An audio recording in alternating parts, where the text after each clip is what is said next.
mentioned on the radio before you came in here that you were concerned at the time. You listen to the radio? Yeah, I listen to you. What concerned you? What was your reason of concern? Why did you have a level of concern? Well, of course, you know, Lonnie Walker had a knee surgery. And during the game, when I saw him slip and his shoe came off his foot, and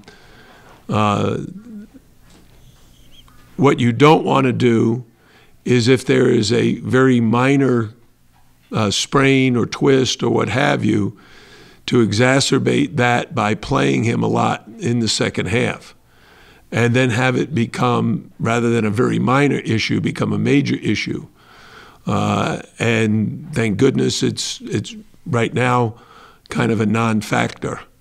So I'm glad we were able to win the game, and I'm glad I was able to rest him and give him a chance to recover, so he'll be 100% this weekend. You mentioned clean bill of health. Have you guys practiced since you've been back? Has he practiced? No. We got back on Tuesday night. We did not practice on Wednesday. We were practicing this morning at 11 o'clock. It sounds like you expect him to play Saturday. Yes, he'll practice and play. What did you learn from your team? Well, the reason we play in the ESPN events is they're exempt events where you get to play 3 games against high-level opponents. I thought we did. I thought Hawaii was very good. I thought New Mexico State was good, and I thought Middle Tennessee was good. So we had a chance to test ourselves and figure some things out, and hopefully it'll prepare us for our opening game against Pittsburgh.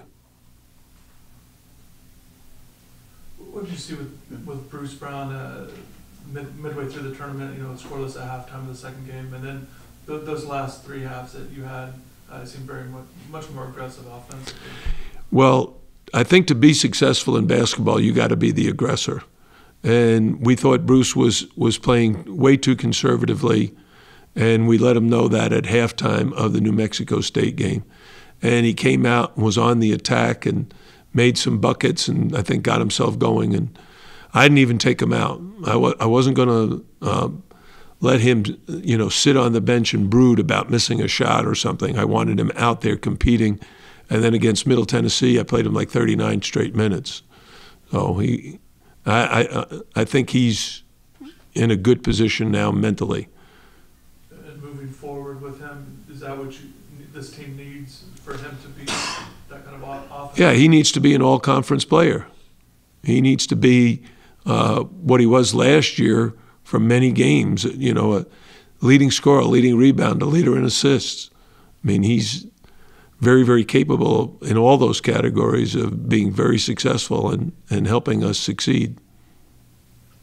The guy who is your current leading scorer, Jaquan Newton, what kind of strides do you feel he has made as a sophomore? Well, I'd ask you guys. You saw him last year, and you're seeing him now. What do you think? Has he improved dramatically? I believe so. I think he is now much more confident in his scoring ability. I'd like to see him rebound more because I know he's very capable of that. But this team needs better rebounding. And we're going to be devoting a lot of our time in these next weeks to being sure that we can keep people off the offensive boards, because I thought that was our Achilles heel this weekend. Jaquan's closing in on 1,000 career points. What can you say about his career and that number? How many does he have? Needs 16 more. Needs 16 more points? Well, you know, the thing about Jaquan Newton is he's probably going to break the record for number of games played by a Miami player by the time he graduates at the end of this year. And he has competed against the best teams in the country. He's competed at a very high level. He has scored the ball very consistently throughout his career, just like he did when he was in high school. He's become a better defender. And I love when he's passing the ball well, like he did against Middle Tennessee, where he had 6 assists and only 1 turnover. He had the key assist down the stretch when Anthony Lawrence made a three-pointer towards the end of the game. It was off of a Jaquan Newton penetrating pitch, which was really key to winning that ball game. How do you think he's handled his turnovers this year? Other than Well, he's got more assists than turnovers now, so that's good. We'd like that to keep improving. how about this Pitt? Oh, go ahead. No, I was gonna, How about this Pitt team? They're pretty young. Pitt is young and talented and playing very well right now. They've won like 7 of their last 8 games. They sharing the ball very well. They're a well-balanced team. The freshman point guard Carr is having a great rookie year. We're expecting that their big man Ryan Luther will be back. He's been injured and out for a few games, but we're expecting he'll play on Saturday. Shamil Stevenson is a handful inside, and they're just a very well-coached team.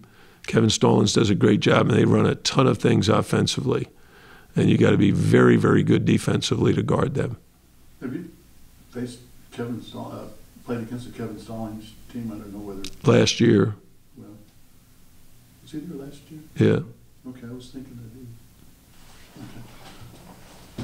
what kind of challenge is that for a team to give, I think, 11 new guys to face a team that a bunch of new guys? Well, I think because we are so young, we have a lot of new guys too.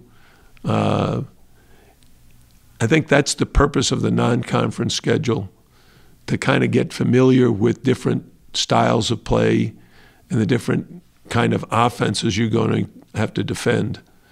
And the things that Pittsburgh does are similar to some of the things we've seen in the past. They do them a little differently, and they do more. So we're going to have to be ready for everything. They're going to throw the kitchen sink at us, and we need to be prepared for that.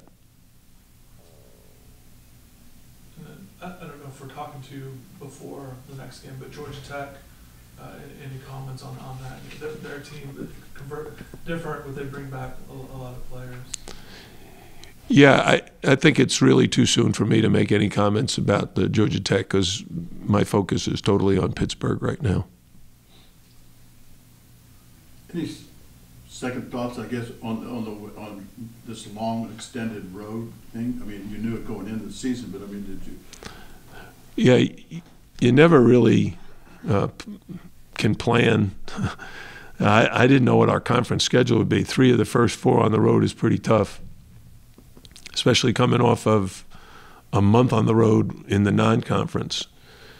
But one of the things you do in scheduling as well is you try to schedule home games when your students are here, so the students can get behind and get to know the team, which we did. We played a lot of home games early before the semester break. But we've now played a number of road games and neutral site games, so hopefully we're ready for the ACC race. We're going to find out very quickly.